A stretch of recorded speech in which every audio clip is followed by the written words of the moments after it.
সম্মানিত এলাকাবাসী, অপর দিকে তাকালে আমরা দেখতে পাই আল্লাহ তাআলা সাইয়্যিদনা দাউদ আলাইহিস সালামকে অত্যন্ত সুর দিয়েছেন। তিনি পৃথিবীর মধ্যে সবচেয়ে বেশি সুরের অধিকারী ছিলেন। তিনি যখন তাসবিহ পাঠ করতেন আল্লাহ তাআলা, তখন পাহাড় পর্বত পাখিগুলেরা তার সঙ্গে তাসবিহ পাঠ করত। আল্লাহ তাআলা কোরআন কারীমের মধ্যে বলেন, আল্লাহ তাআলা কোরআন কারীমের মধ্যে বলেন, ওয়ালাকাদ আতাইনা দাউদ মিন্না ফাদলা, আমি সাইয়্যিদনা দাউদকে আমার পক্ষ থেকে এমন এক অনুগ্রহ দান করেছি, হে পাহাড়, হে পর্বত, হে পাখিগুলেরা, তোমরা তার সাথে আমার তাসবিহ পাঠ করো। এবং আমি দাউদের জন্য লোহাকে নরম বানিয়ে দিয়েছি। অপর দিকে তাকালে দেখা যায় সাইয়্যিদনা ইউসুফ আলাইহিস সালামকে আল্লাহ তাআলা দুনিয়ার মধ্যে থেকে অর্ধেক সৌন্দর্য দান করেছেন। ফলে তিনি ছিলেন অত্যন্ত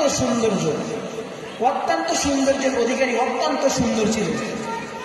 আল্লাহ তাআলা কোরআন কারীমের মধ্যে তার নামে একটি সূরাই লিখে দিয়েছেন। আল্লাহ তাআলা কোরআন কারীমের মধ্যে বলেন, ফালাম্মা রাআইনাহু আকবারনাহু ওয়া কাত্তা'না আইদিয়াহুন্না ওয়া কুলনা হাশা লিল্লাহি মা হাযা বাশারা ইন হাযা ইল্লা মালাকুন কারীম। অত্যন্ত লম্বা কাহিনী, আমি সেদিকে যাব না। আমি যেটা শুরু করছি সেটাই নিয়ে শেষ করবো ইনশাআল্লাহ।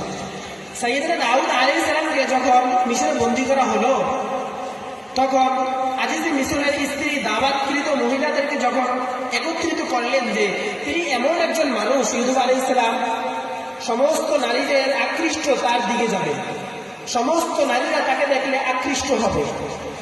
যখন সমস্ত মহিলাদেরকে সিরিয়ালে দাঁড়া করানো হলো, সকলের হাতে একটি করে আপেল এবং একটি করে ছুরি দেওয়া হলো। তখন সাইয়্যিদনা ইউসুফ আলাইহিস সালামকে কামরার ভিতর থেকে বের হতে বলা হলেন। যখন সাইয়্যিদনা ইউসুফ আলাইহিস সালাম কামরার ভিতর থেকে বের হলেন, তখনই বলা হলো যে ফালাম্মা রাআইনাহু, সুতরাং তারা যখন ইউসুফ আলাইহিস সালামকে দেখলো, আকবারনাহু, বড় কিছু মনে করলো, ওয়া কাত্তা'না আইদিয়াহুন্না, তারা তাদের হাতগুলো কেটে ফেললো, ওয়া কুলনা হাশা লিল্লাহি মা হাযা বাশারা, তারা বলল আল্লাহর কসম ইনি মানুষ নন, আল্লাহর কসম ইনি মানুষ নন, ইন হাযা ইল্লা মালাকুন কারীম, নিশ্চয় ইনি সম্মানিত ফেরেশতা। সম্মানিত এলাকাবাসী, তিনি এমন সৌন্দর্য ছিলেন, যখন মহিলারা তার দিকে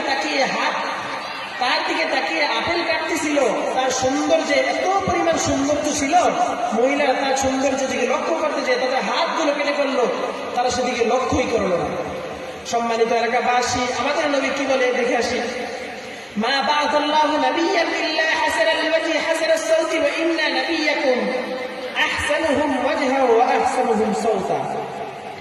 আমাদের নবী হযরত মুহাম্মদুর রাসূলুল্লাহ সাল্লাল্লাহু আলাইহি ওয়াসাল্লাম বলেন, আল্লাহ তাআলা দুনিয়ার মধ্যে অসংখ্য নবী রাসূল প্রেরণ করেছেন। তারা সকলেই ছিলেন অত্যন্ত সুন্দর এবং অত্যন্ত সুন্দর কণ্ঠের অধিকারী।